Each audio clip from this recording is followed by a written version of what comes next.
Reboot your credit card with Apple Card. It gives you unlimited daily cash back that can earn 4.15% annual percentage yield when you open a savings account. A high-yield, low-effort way to grow your money with no fees. Apply for Apple Card now in the Wallet app on iPhone to start earning and growing your daily cash with savings today. Apple Card subject to credit approval. Savings is available to Apple Card owners, subject to eligibility. Savings accounts by Goldman Sachs Bank USA. Member FDIC. Terms apply. You are listening to the Hiking Radio Network, where we talk the walk with shows by hikers, about hikers, for everybody. I'm wondering if you'd go wandering with me through the wilderness and woods to where the winds are blowing free, through the darkness of the night, heading toward the morning. Welcome to the Jester Section Hiker Podcast, with the spotlight on section hikers. And I'll spread the word, and you beat the drum. We'll round up the troops and get the gang to come. And we'll leave the streets and these neighborhoods, head over the river and through the woods. Hello, and welcome to Jester Section Hiker, your premier podcast with the spotlight on section hikers, and I am your host, Julie Jester Gayhart. Before we get to the topic of today's show, I would like to wish everyone a very happy holiday, and my hope is that you are able to take some time and get out on the trails that bring you joy and happiness. As we round out December and move toward the first of the year, if you all are like me, you're probably already thinking about and planning your section hikes for 2022. You're also probably thinking about new gear and what you will need for your upcoming adventure. So as we all get geared up, I thought I would take the opportunity to share with you all my 10 essential gear list items, and I am really happy to have my guest co-host, Austin Wallis, back on with me to share his 10 essential gear list items as well. We are going to be breaking down the 10 essential list into 2 episodes. So for this week, you will hear the first 5, and on next week's episode, the final 5 on the list. We will be following the Mountaineers official 10 essentials item list that was formalized in 1974. In addition to making sure you have the formal information from the Mountaineers in the show notes, you're also going to have access to my 10 essentials gear list and Austin's gear list. We have both created Google Docs with links to our essential items. All right, you guys, let's get on with it with this week's episode, the 10 Essentials Part 1. All right, Austin, welcome back to the podcast. Right on. Good to be back. Every time you say that, I'm just going to die laughing. I don't know why. I always enjoy introducing you. So we are back to finally, we've brought it up before, and I think we ended one of our last episodes saying we were going to talk about gear. That's everybody's favorite subject. We can talk about gear all day. All day. So we are here. We are going to talk about some very particular gear that everyone should be carrying on all of their hikes in some form or fashion. But I must say, happy holidays to everybody, and happy holidays to you, Austin. Oh, well, thank you. You too. I hope this month of December is treating you well and you're not working too much. Never. Wait a minute. You just told me you were like taking a class and getting ready to teach a class. So you've been working quite a bit. Well, I try to stay in the outdoors in my head. So. Well, very true. Very true. I try to do that as well, more often than not. So I do want to start off this episode by telling a little bit of a story. Not a long story because I can get long-winded. We're supposed to keep it to 20 minutes too. I know, right? We're supposed to keep it to 20. Well, I have completely failed on that, and now I'm to 30. So I've upped the game a little bit. So Austin and I are going to be going over our 10 essential gear list, but we are breaking this down into 2 separate episodes. So today is part 1, and next week you're going to hear part 2. But I want to give you guys a little context to why we have chosen to utilize the Mountaineers 10 essential gear list. So I got to go back, and I just asked Austin if he has heard of the Walking Distance podcast, and you have. Yep. You're supposed to say yes, Austin. Yes. Yes. So a few weeks back, it could be 6 weeks now, I heard an episode of The Walking Distance, and the host is absolutely wonderful. Her name is Allison Young, and she had a guest on. His name is, oh my goodness, I've let Steve McClure. Steve McClure, yep. And he is with the Mountaineers out in Washington. And until I listened to this episode, I had no idea that the 10 essentials were actually coined by the Mountaineers. They began way back in the 1930s, and they actually trademarked their 10 essentials in 1974. And I'm going to put that episode of The Walking Distance in the show notes so you guys can reference that.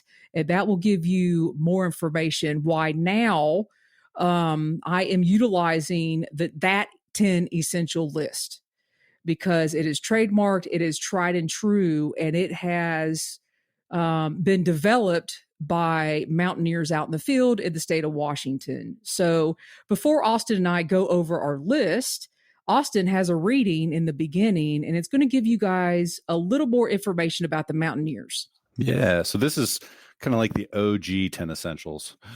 But, oh, yeah, I like that. Yeah. The Mountaineers 10 Essentials dates back to our climbing courses of the 1930s. This widely respected safety and packing system was formalized in the third edition of Mountaineering, The Freedom of the Hills, released in 1974. Each of the 9 editions of Freedom, as it's affectionately known, was written entirely by volunteers and reflects the collective wisdom of hundreds of outdoor skill instructors. The list has always sought to answer 2 basic questions. The first, can you prevent emergencies and respond positively should one occur? And 2, can you safely spend a night or more outside? Which I think is awesome. Yeah. I think I like, that's the first time I've ever seen those 2 questions, but I think we should all whether we're talking about 10 essentials or we're talking about through hiking or anything like that, those are the questions you want to be able to answer. Yeah. And I will add to that, I had somebody tell me a long time ago, before I really learned about the 10 essentials, is, can you get warm? Yeah. And that is probably one of the main reasons I always carry my rain gear, is that is a warm component. In the summertime, it's a layer, it's part of a layering system. So in addition to those 2 questions, I always think in my mind, can I get warm? Is it possible for me to get warm? And you guys know that I am a very strong advocate for hiker safety for various reasons that you guys have heard on the show. So Austin and I have put our 10 essential gear list together. So we are going to get to it. And Austin, if you got your list ready, we're going to go with starting with number 1, navigation. So why don't you go for it with navigation? Tell us what you carry and maybe a little bit why. All right. So for navigation, it's kind of like a big umbrella. So I don't necessarily carry just one thing for navigation. The most expensive piece, I carry a Garmin InReach Explorer, which is the bit. There's the InReach Mini, and then there's the big one that I have. I carry that as not just a navigation tool, but it's a safety tool as well. That's my emergency beacon, for sending text messages home when there's no satellite or no cell service. If there's a real emergency, there's the SOS button. So it serves a lot of different purposes. Is there a particular reason you went with the Explorer over the InReach, the Mini? The Explorer has maps on it, so it's more of a standalone device, whereas the Mini definitely relies on connection to a phone. I like having the maps there on the device itself. It's a little heavier. It's definitely bigger. But I like the more standalone features that it has. But going back old school, nothing replaces, and I'll say this, I think I've said this before at least once on the podcast, but nothing replaces a map and compass. So no. I always have a map and compass And, there's not necessarily one particular map that I favor over another. The National Geographic maps are nice and colorful and usually have most of the trails on there. And you can download those. You can actually have a physical map, which if there's the possibility of having a, paper map, I'll always do that. I brought a paper map on the John Muir Trail with me. Fortunately, never needed it. But if something bad happened where all of our electronics went down, always had that to fall back on. Yeah, on the John Muir Trail, I actually carried the Eric the Black little paper map book. Mm-hmm. I don't know if that's the one you used. It was waterproof. It had side trails. It had sections and areas where, you might see mules coming through. It had all kinds of information. Nice. And all the passes and the height or the elevation. And I carried that thing. Well, obviously I didn't get very far and I never looked at it. So, or had to look at it, but I did carry that because I kind of feel naked without a paper map. Right. Yeah. I think it's just a good habit to not only just have it, but maybe sometimes challenge yourself and actually just use that for navigating a trip planning and that kind of thing, because it is land navigation and map reading can be a perishable skill. I used to in another life teach ROTC cadets, and watching those kids get lost in the woods was one of my favorite pastimes.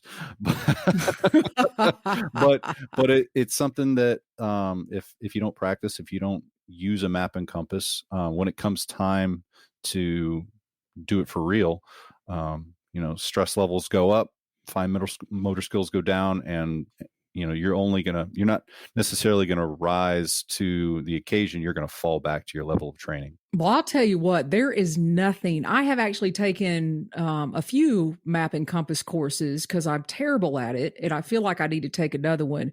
But when you finally get a bearing, I mean, it is awesome. I mean, when it finally clicks and you orient yourself north on a map and you actually take a bearing, it's like, oh my God, I figured it out. I know where I'm at. Right. Or you finally get that map oriented and you look to your right and the topographical features that are on the map are there on your right. It matches. Yes, I did it. So people get excited about actually using a compass. Seriously, it's a different level. It's a different kind of high. It's like, oh my God, it's a different sense of accomplishment. So I do 100% encourage everybody to do that. And I agree with everything Austin said. The only main difference is I use a Spot device. And I've been using the Spot even when it was the original Spot since 2009. And the main reason I use that is that's the first one I started with. And I don't want to switch and I don't want to learn another device. And Spot now has multiple features. You can use your phone with it in various areas. But I actually just utilize the basic service where you can send, an I'm okay message, or you could use it for SOS and that kind of stuff. So I just carry the Spot. I've actually upgraded to the latest version, the Spot Generation 4, but that is another piece of equipment that is expensive, but I feel naked without it too. I'm just so used to it now. Yeah. I can't imagine going out on any trip now without, for me, it's the InReach. For you, it's the Spot. My brother has the Bivy stick. It's just as important as any other piece of gear, because that can, if things go really bad on a trip for whatever reason, that might be your only way out. And so I like you said, I feel naked without it now. Yeah. I like the comfort of it, and the goal is to never, ever, ever have to use it for an emergency situation. So yeah. The only thing I will say that I add to that is I added a whistle, because I always have a whistle on my pack. So I don't know if you have a whistle, Austin, but that is one thing I do. Yeah, you should. I saw it on your list and I was like, ooh. I've given Austin the evil eye here in the video. Yes, you should. I have a whistle on my life jacket for whitewater kayaking, so I'll have to just steal that one. Well, steal it and get another one. The Fox 40. It's awesome. Nice. All right. So there is navigation. And okay, let's move on to Headlamp. And I'll go ahead and start on this one. So Go for it. In several episodes, I have promoted my Energizer $19.99 350 lumen headlamp that comes with very heavy batteries. And I love that thing.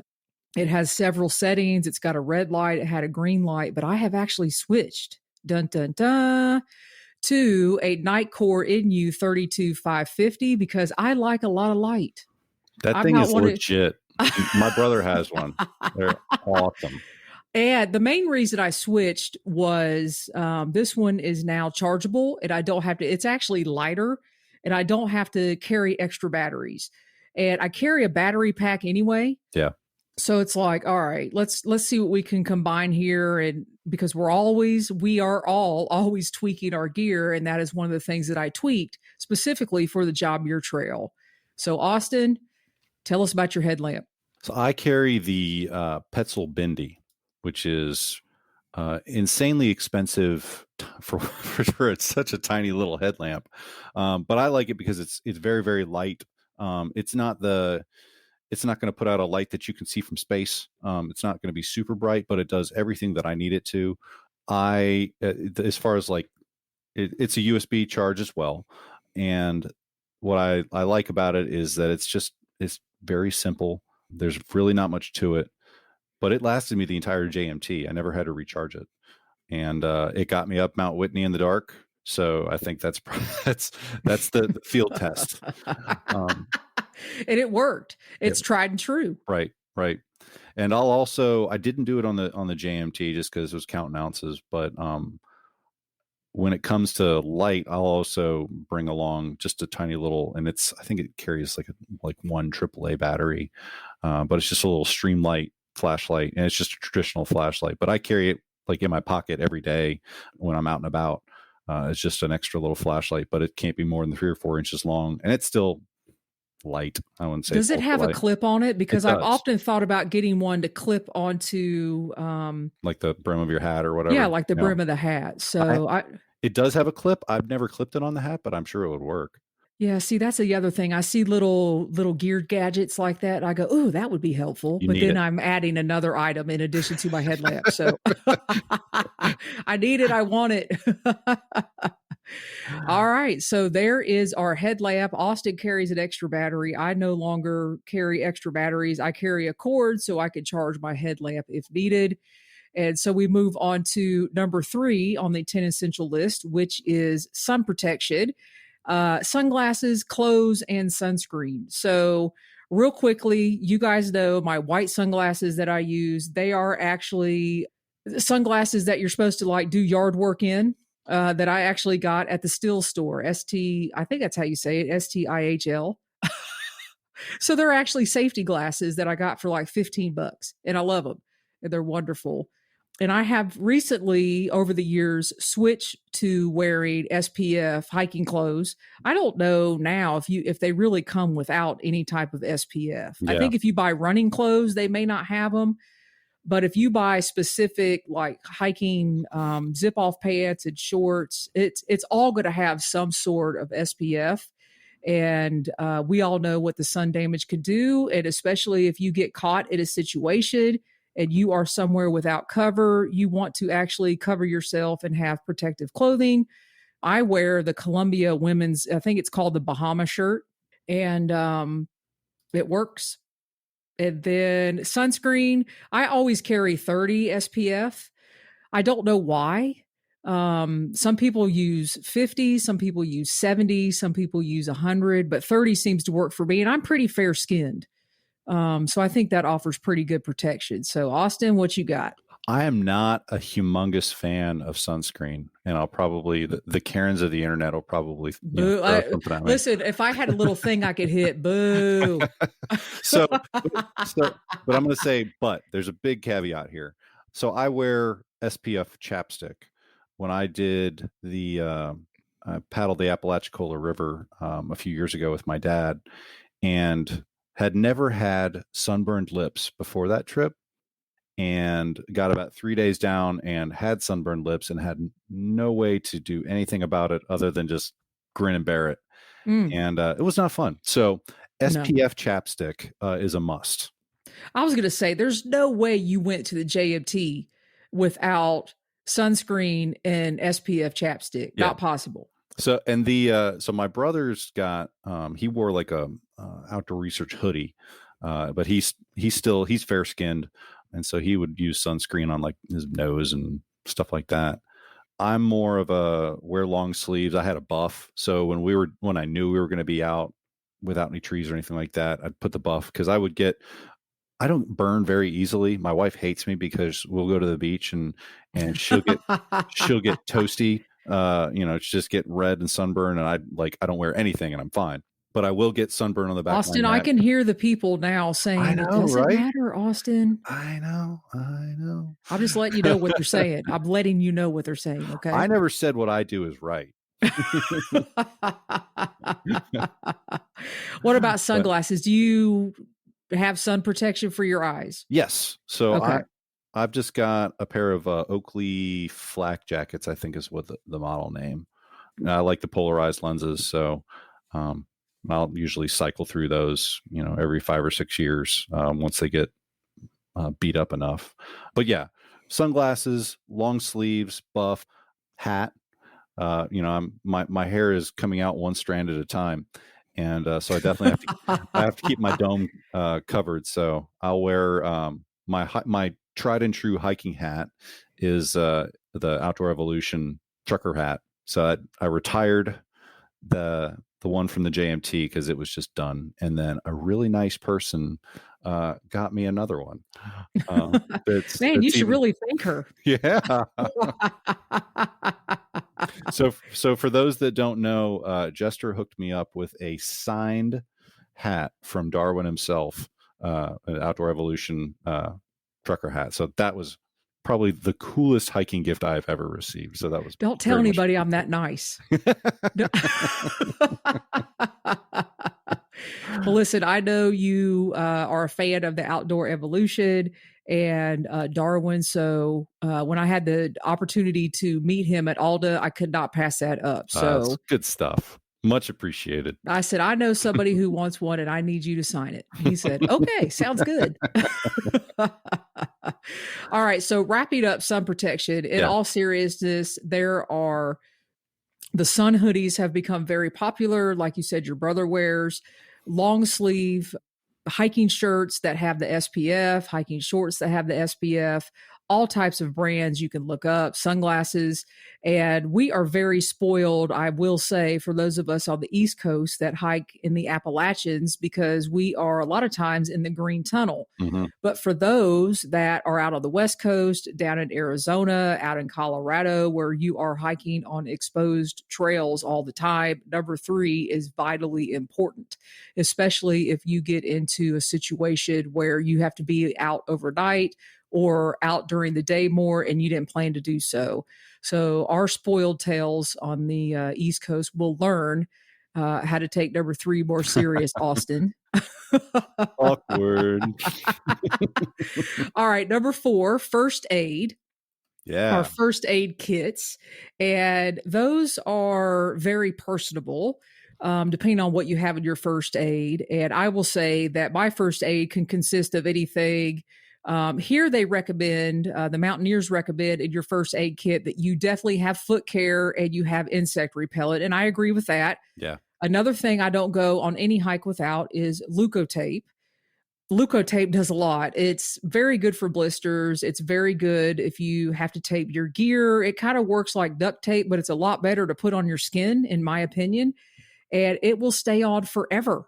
Yeah. And you got to be careful when you peel it off because you might peel a couple layers off with you. So, but I love leukotape. I am a DEET person. All right, here come the crowd. Ooh, yes, especially hiking on the Appalachians, you're going to encounter and paddling on the water, Austin. I don't know if you use DEET or not, but I am a DEET fan. Sorry, 100%. I don't want them on me, so I will spray it on me, but then I try to wash it off when I can. But my first aid kit, it's going to have Advil, it's going to have Imodium, it's going to have some type of antihistamine, Band-Aids. Yep. some type of sewing kit. I'm trying to think. I have KT tape that I've added to it and various other things. And I will put all the additionals in the show notes because first aid kits become very personable. So Austin, anything to add to number 4? So the caveat is I think the number 4 could be a podcast in and of itself. Well, that is true. Because like you said, the first aid kit is so personal to each person and what, anyways, all I will do is second the Leuco tape. That stuff is indestructible. I will, because it comes in these humongous rolls, and I'll actually I know some people will put it on their trekking poles. I've actually whittled down a wooden pencil, and so I will roll a section of tape onto that little pencil, like cut it down to, 3-inch section or whatever. And then that roll of tape will then go into my first aid kit. And I'll also do the same thing. I bring some Gorilla tape along there too, in case I got to do a gear repair or something like that. But yeah, the Leuco tape is indestructible. You put that on stuff on your feet. I had it stay on my feet for 6 days once. And the only reason it came off was because we got into town and I took a shower. So that stuff is awesome.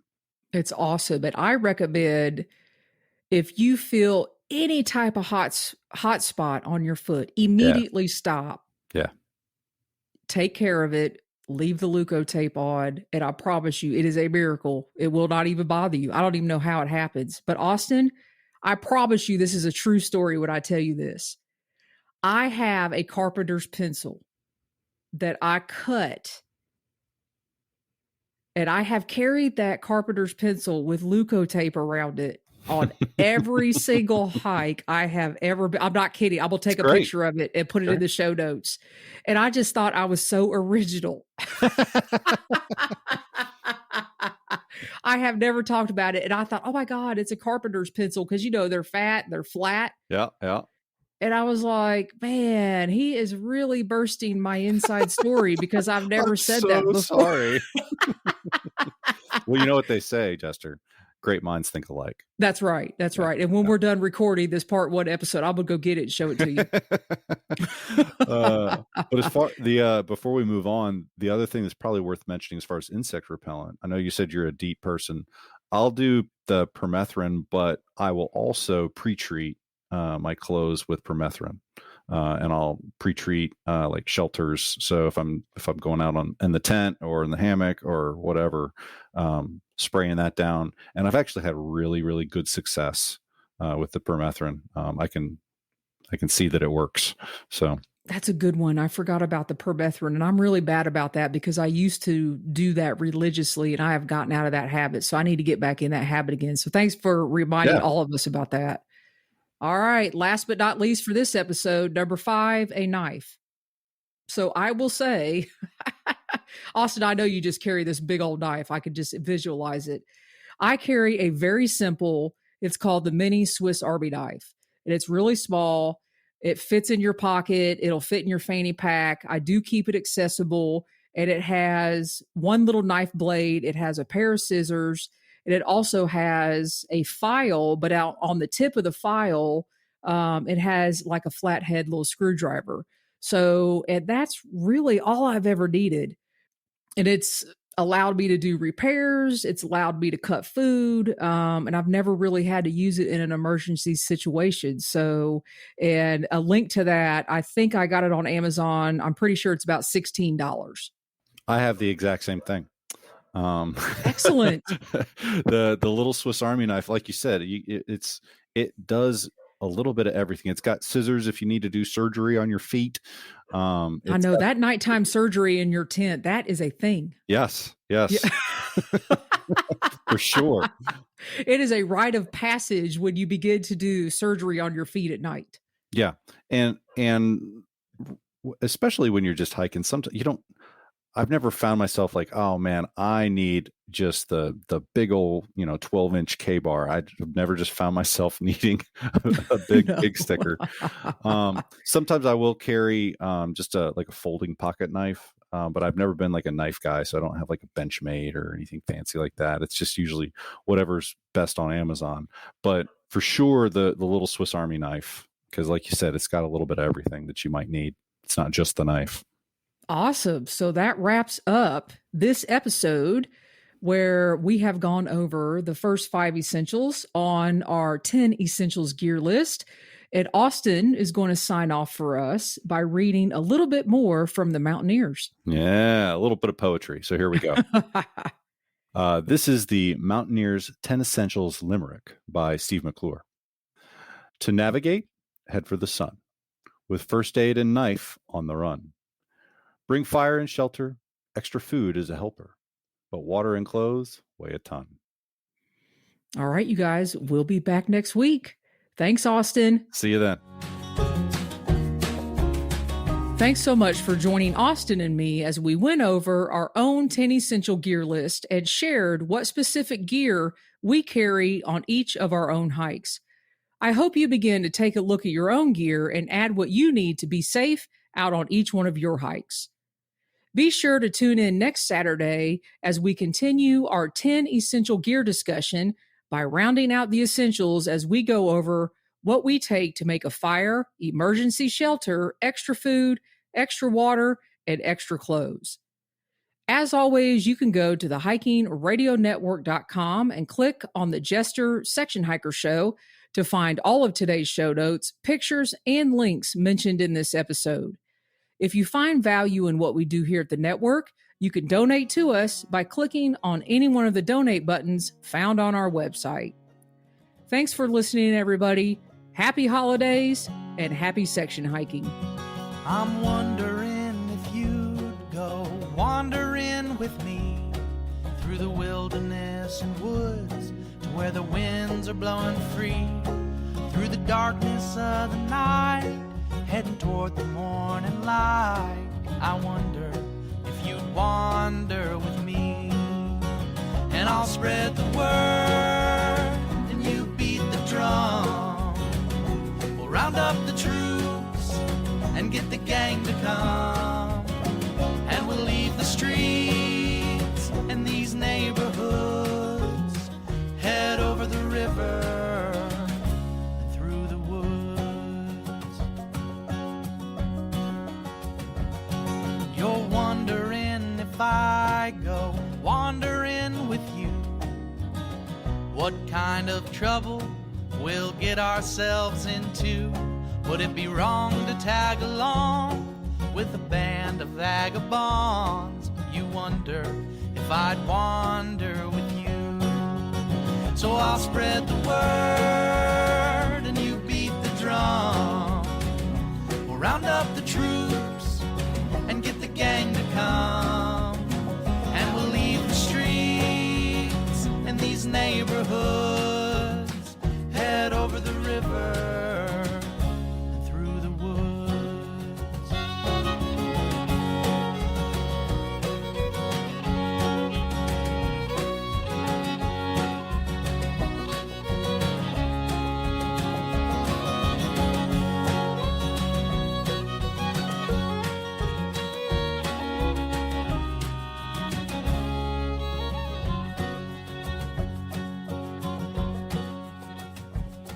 I'm wondering if you'd come wandering my way, if you ever get lost or if the trail leads you astray. The music of the pack can always bring you back. I wonder, can we wander away? And I'll spread the word and you beat the drum. We'll round up the troops and get the gang to come, and we'll leave the streets and these neighborhoods,